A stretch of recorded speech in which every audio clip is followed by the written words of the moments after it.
Então, você acha que o José Dirceu, então, com o controle que ele tinha da esquerda e as opções que ele criou, foi quem matou a esquerda? Porque a esquerda hoje, até por falta de identidade com várias causas e até entre os próprios esquerdistas, né? Você é um cara esquerda que tem divergência com a própria esquerda dominante que a gente tem no Brasil hoje. Foram as escolhas do José Dirceu ou foram realmente uma caminhada? Por exemplo, a esquerda está lá desde que eu me entendo por gente, né? 20 anos. Sim. E eles chegaram lá com uma proposta de governo, de defesa do mais fraco, e isso para mim caminhou muito mais hoje para pautas identitárias do que de soluções realmente importantes, como fome, educação. Não que as outras não são, mas Sim. as prioridades para mim deveriam ser outras. Não, veja, evidentemente que não é só o Dirceu, né? Ele é parte do processo, ele é inclusive um protagonista em várias dimensões, mas a gente tá falando de um processo mais amplo, assim, eu acho que tem 3 elementos para mim que são muito marcantes nesse processo de adaptação dessa esquerda à ordem neoliberal. Acho que o primeiro elemento é a ideia de colocar como central da bandeira, da identidade, do discurso, da simbologia dessa esquerda, uma ideia de democracia. Porque, veja, a democracia é uma palavra, usando um termo refinado, uma palavra polissêmica, uma palavra que tem vários significados. E todo mundo gosta de democracia na retórica, né? E quando você constrói uma esquerda que tem como elemento central uma ideia de uma identidade democrática, é mais fácil você adaptar essa esquerda à ordem dominante. É muito difícil você adaptar a ordem dominante a uma esquerda que tem como elemento central o anti-imperialismo e a revolução. Porque anti-imperialismo é anti-imperialismo, né? Não existe conciliação, né? Assim, revolução é revolução. Por mais que você use termos que adocicam a questão, uma revolução do humanismo, uma revolução solidária, uma revolução da ética, mas a palavra revolução tem um peso, né? Simbólico, político, tem uma carga que é muito difícil se desviar dela. Então o PT ele se forja, especialmente a partir dos anos 90, como a esquerda que coloca como elemento central não a questão nacional, não a revolução, não o anti-imperialismo, mas a democracia. E aí eu tenho como premissa, inclusive a partir do estudo histórico, que toda vez que eu vejo uma organização de esquerda em que o elemento central, o elemento que dá identidade política dessa organização é a democracia, eu já fico com 2 pés atrás. Você já viu isso em outros lugares, assim, que aconteceu? Assim? Recentemente, na Grécia, o Syriza, né, que ganhou o governo em 2015, se não me falha a memória, e que era uma esquerda também que tinha esse negócio de democracia, traiu todos os programas de campanha. O Podemos na Espanha recentemente também. Aqui no Chile do lado, Gabriel Boric também com esse discurso de democracia, de direitos humanos como elemento central e tal. E aí, não que não seja importante a gente disputar a concepção de democracia. É importante. Só que, para mim, na periferia do sistema capitalista, a gente vive num país de capitalismo dependente, dominado pelo imperialismo, para mim, os 2 elementos centrais é anti-imperialismo e Revolução Brasileira. Esses 2 elementos é que devem centralizar, personificar o que é uma identidade política, o que é a centralidade do discurso, da estratégia de uma organização. Então, o PT vem muito com esse negócio de democracia como valor universal, como diria o finado Carlos Nelson Coutinho, um importante intelectual marxista brasileiro que foi militante do PT. Então, aí já tem um primeiro problema. Aí vem um segundo problema, que é o PT, ele sempre trabalhou muito na ideia de fazer o Lula presidente. Antes, fazer o Lula presidente era um meio para um fim. Qual era o fim? O fim era Lula vai ser presidente porque isso vai facilitar realizar as reformas populares no Brasil. Massa? Beleza. Depois, ganhar a presidência vira um fim em si mesmo. Então, já que estamos na presidência, não vamos tocar reformas populares, porque aí vai atrapalhar a governança, vai atrapalhar a popularidade, vai atrapalhar a reeleição. Então o PT, na prática, ele nunca teve um compromisso em última instância, na prática que eu falo dos anos 90, no PT dos anos 80, o surgimento e tal, é outro processo. Estamos falando aqui do PT dos anos 90. Antes do ápice, né? Dos anos 90 em diante. O PT, ele nunca teve o compromisso real com as reformas populares que o Brasil precisa. Ele teve, sim, um elemento de usar a luta pelas reformas como um elemento de promoção eleitoral, dizendo que quando chegasse lá, essas reformas chegassem na presidência, a gente teria uma nova trincheira de luta para realizar essas reformas. Elas nunca foram realizadas. Cá entre nós, o militante petista ele pode colocar a culpa no Congresso, no diabo, no clima, no que for, mas fato concreto é o 5º mandato petista. O Brasil nunca esteve perto de realizar reforma agrária, reforma da mídia, reforma política, reforma da educação, etc, etc, etc. E acho que tem um terceiro elemento, que aí é muito polêmico eu falar isso, inclusive, se vocês fizerem um corte disso, eu vou apanhar mais que vira-lata abandonado na rua, mas eu acho que falta, no Lula, que é o grande líder, porque existe um papel do indivíduo na história, eu acho que falta uma certa fibra moral para além do interesse pessoal dele. O que é que eu quero dizer com isso? Veja, o Lula, toda vez que a sobrevivência dele, enquanto sujeito político, está ameaçado, ele é um leão de coragem. A postura do Lula frente à prisão da Lava Jato é um negócio que nem todo mundo segura aquilo, não. O cara se entregou para ficar preso, sabe Deus quanto tempo. Né? O cara viu nesse meio tempo. O neto dele morreu, o irmão morreu, não deixaram ele visitar e por aí vai. Então o Lula, quando ele está ameaçado enquanto sujeito político, ele tem uma coragem, ele tem uma disposição pessoal de luta impressionante. A gente viu isso agora na Lava Jato e a gente viu isso na época também do Mensalão. Porque na época do Mensalão, a proposta do DEM, que hoje é a atual União Brasil, né? A proposta do DEM era um impeachment, era derrubar o Lula no final do primeiro mandato, em 2005. E o Lula peitou e enfrentou. Beleza. Só que essa coragem do Lula só apareceu historicamente para defender a biografia dele. Lula nunca mostrou essa coragem em nome de uma pauta estratégica para o Brasil. Tipo assim, vou reestatizar Vale do Rio Doce. Foi promessa de campanha. Mas Lula, é a briga do fim do mundo. Vão pra cima, vão atacar, vão querer derrubar você. Não, tudo bem. Eu vou fazer. Lula nunca mostrou isso. Agora mesmo, terceiro mandato do Lula. O Lula prometeu que ia tomar de volta a Eletrobras. Nada. Fez um acordo. Não, nem vai, porque o governo acabou de fazer um acordo para manter a Eletrobras privatizada e aumentar um pouquinho a participação do governo na administração da empresa. O governo desistiu, acabou-se. Assim, o Lula prometeu a campanha inteira que ia lutar para rever contra a reforma trabalhista. Nem toca no tema. Então, assim, tem um elemento para mim que é muito marcante, que é o Lula, enquanto líder político, ele nunca mostrou coragem e fibra moral para tocar uma pauta estruturante para o Brasil.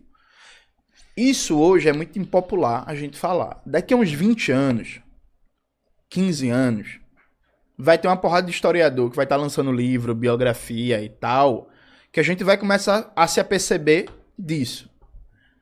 Que o Lula, nos 40 anos que ele manda na esquerda brasileira, 40 é exagero, os 30 anos que ele manda na esquerda brasileira, ele nunca bateu no peito e falou assim, isso aqui é inegociável. Porque, veja, no capitalismo, todo governo é um governo de conciliação de classes em alguma dimensão. Certo.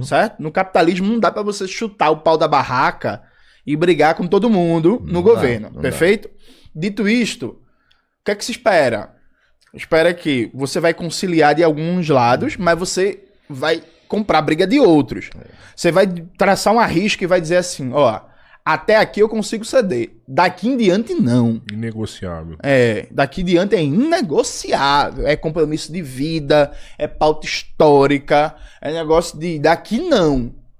Veja, simplesmente não existe na história do Lula. Alguém vai dizer assim, mas Jones, o Lula não privatizou a Petrobras. Mas aí, meu querido, você tá falando do não no sentido de não ceder. Beleza. Eu tô falando do não no sentido de, isso aqui é uma pauta histórica, isso aqui é um compromisso de vida, e eu vou pautar isso. É fazer uma mudança, né? Exatamente. Ele evitou a modificação, mas ele nunca fez mudança nenhuma. Mudança estrutural, de reforma estrutural no Brasil. Então, eu acho que esses 3 elementos, eles são importantes para entender como é que a gente chegou. A gente chegou numa situação histórica hoje de um campo majoritário de esquerda que não se parece com nada de esquerda, né? Só tem o cheiro. Só para fechar essa resposta, eu acho importante dar um exemplo. O presidente da Colômbia, Gustavo Petro, tal como Lula, ele governa com minoria. Perfeito? E aí, ele propôs uma reforma trabalhista na Colômbia, mas é reforma trabalhista mesmo, para ampliar direitos, inclusive reduzir jornada de trabalho, aumentar a licença maternidade, papapá. Aí o Congresso foi contra. Beleza. Aí ele foi e começou a agitar uma consulta popular para ouvir o povo, para saber se o povo é, em sua maioria, a favor ou contra a mudança na legislação trabalhista em prol de defesa de ampliar direitos do trabalhador. Tipo um plebiscito. Plebiscito. Aí o Senado foi contra a consulta popular. E aí, só foi o que o presidente Petro fez? Ele está neste momento, rodando o país, debatendo com as pessoas, dizendo sobre a necessidade de se mobilizar, inclusive de fazer uma greve geral, para pressionar o Senado para aprovar o plebiscito popular. Um presidente andando cidade em cidade falando com as pessoas? Cidade em cidade, não. Rodando o país nas capitais, fazendo comícios. Mas rodando os lugares e falando pessoalmente com as pessoas. Isso. E explicando por que é importante ter uma reforma trabalhista, por que é importante ampliar direitos e por que é importante entender que democracia não é o que os deputados e os senadores decidem. Que se os deputados não querem debater o tema, joga pro povo para ouvir qual é a opinião do povo sobre a necessidade ou não de transformar a legislação trabalhista da Colômbia. Veja, Petro está fazendo isso primeiro mandato. Na Colômbia não tem reeleição, perfeito? Veja, isso que o Petro está fazendo, tu nunca viu. Tu tem quantos anos, Robertinho? 50, né? 51. Pronto. Tu nunca viu o PT fazer. É o 5º mandato presidencial. Tu nunca viu o presidente da República chegar assim e dizer, gente, eu tenho minoria no Congresso, mas tem uma questão aqui que é muito importante pro futuro do Brasil, pro futuro da classe trabalhadora. Vamos pegar um exemplo, reforma tributária. No Brasil, quem paga imposto de verdade é trabalhador e é classe média, né? E aí, beleza, toda vez que você pensa em mexer nisso, são interesses muito poderosos que se mobilizam e que querem manter essa estrutura tributária injusta que a gente tem. Mas, irmão, imagina o presidente chegar assim e dizer assim, gente, eu quero zerar o imposto sobre o consumo. Não. Acabar o imposto sobre o consumo no Brasil. Para classe trabalhadora e para classe média. Eu quero desonerar o imposto sobre investimento produtivo. E eu quero criar uma estrutura tributária em que ganho de renda, ganho especulativo, transmissão de herança e por aí vai ser pesadamente tributado. Então eu quero mudar a lógica de tributação no Brasil. Pobre e classe média não paga mais imposto. Rico, rentista e bilionário vai pagar imposto. Vai passar no Congresso com tranquilidade? Não. Não vai nem chegar, John. Chega porque qualquer deputado pode apresentar o projeto de lei. Se vai ser chega, mas vai para debaixo da cadeira. Vai impeachment ele, vai tentar matar ele. Não, peraí, não é assim também não. Matar um presidente não é um passeio no parque, não. Impeachment talvez. Mas aí, veja, qual é o papel do presidente? Compra briga, porra. Essa é a função dele, né? E aí, assim, por exemplo, o presidente da Colômbia, ele vai ganhar essa luta, por exemplo, em defesa da reforma trabalhista?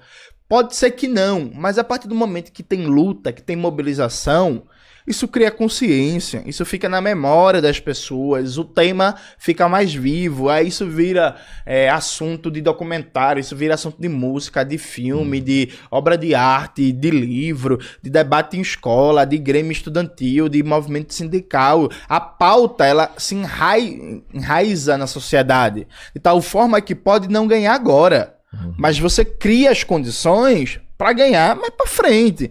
Tanto é assim que, inclusive, a Petrobras no Brasil ela foi criada nos anos 50, mas a luta pelo monopólio do petróleo no Brasil começou nos anos 20. Então, assim, as coisas não saem de uma hora para outra. Você precisa, o famoso, acumular forças, né? Preparar o solo, adubar. Exatamente. Né? Só que para acumular força, você tem que lutar. Porque se você não luta, como é que você vai acumular forças para ganhar? Se você parte de uma premissa covarde, de uma premissa rendida, que é, nunca vou confrontar nada. Nunca vou enfrentar nada. Nunca vou comprar briga nenhuma. Peraí, então como é que a gente vai ganhar? Então veja, aqui no Brasil se criou uma lógica de um povo que se diz de esquerda, só que o ser de esquerda não tá nas ações. Tá meramente na retórica. Só que aí tem um famoso líder comunista, Mao Zedong, que dizia que o critério da verdade é a prática. Você é não o que você diz ser, você é o que você faz. Se você não faz política de esquerda, você não é de esquerda porque você diz que é de esquerda, né? Engraçado, você falando tudo isso aí, esses 3 elementos, eu parei pra pensar aqui.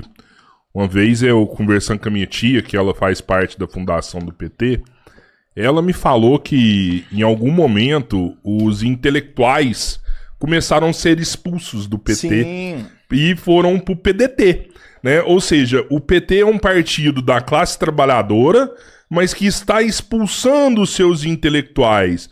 Mas eu acho que isso acabou elitizando um grupo dentro do Partido dos Trabalhadores, um grupo muito pequeno, né, que na hora de tomar essas decisões, não tomava as decisões coletivas. E aí a hora que você se reaproxima de outros partidos com esse discurso de democracia, você antecipa a sua chegada ao poder e começa a esquecer das pautas fundamentais. É porque o PT, na eleição de 89, por exemplo, os intelectuais tinham um papel muito grande na formulação do programa de governo. Então, na formulação do programa de governo, de como seria a estratégia e por aí vai. A partir da eleição de 98, quem assume a cabeça do negócio são os marqueteiros. Então sai os intelectuais e tal, sai os militantes e começa a ter o marqueteiro. E é aquele marqueteiro que é um marqueteiro milionário, dono de uma agência de publicidade mastodôntica, como é o caso do Duda Mendonça em 2002. Era Duda. E o marqueteiro, ele não tá preocupado com ideologia, com consciência política, com educar o povo. O marqueteiro está preocupado em oferecer um produto para ganhar. O marqueteiro... E aí, veja, não que técnica de marketing não seja importante numa disputa eleitoral. Só que, veja, técnica de marketing é parte do processo. A partir do momento que você reduz a disputa eleitoral a mera marketagem eleitoral, o que é que você está dizendo? A educação política e a consciência do povo, foda-se. Eu quero só ganhar. E aí, como é que eu vou ganhar? Não importa, eu quero só ganhar. Então, é como se você, fazendo uma metáfora, assinasse um pacto com o diabo, né? Você fala o que for preciso, você muda o que for preciso em nome de tentar ganhar. Que foi basicamente o que a gente viu, por exemplo, com o companheiro Guilherme Boulos na última eleição. O marqueteiro que ganhou 7 milhões de reais para fazer aquela campanha chegou para ele e falou: muda isso, muda isso, muda isso, muda isso, muda isso, muda isso. Ele, amém, amém, amém, amém para tudo que o marqueteiro disse.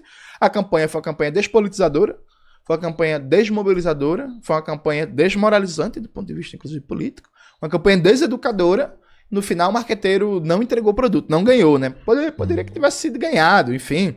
Foi o pior resultado dele, acho, dentro de São Paulo. Né? E tava feito, aí, conversa de bastidores lá, pra ele ser o vitorioso disso aí, tá? Ele perdeu, era dele. Teoricamente ele deixou de ganhar, porque era dele, sabe? Eu não sei, porque eu nunca achei que seria uma eleição fácil, porque o Ricardo Nunes tinha 40 bilhões em caixa. Né? E a pior aprovação dentro de São Paulo. Não, mas tudo bem, mas veja... Você entende? Só se foi o dinheiro, porque o capital político dele era muito ruim. Não, eu entendo. Dito isto, considerando a eleição burguesa no Brasil, o sujeito para perder uma reeleição tendo 40 bilhões em caixa, ele precisa ser uma porta. Ele precisa...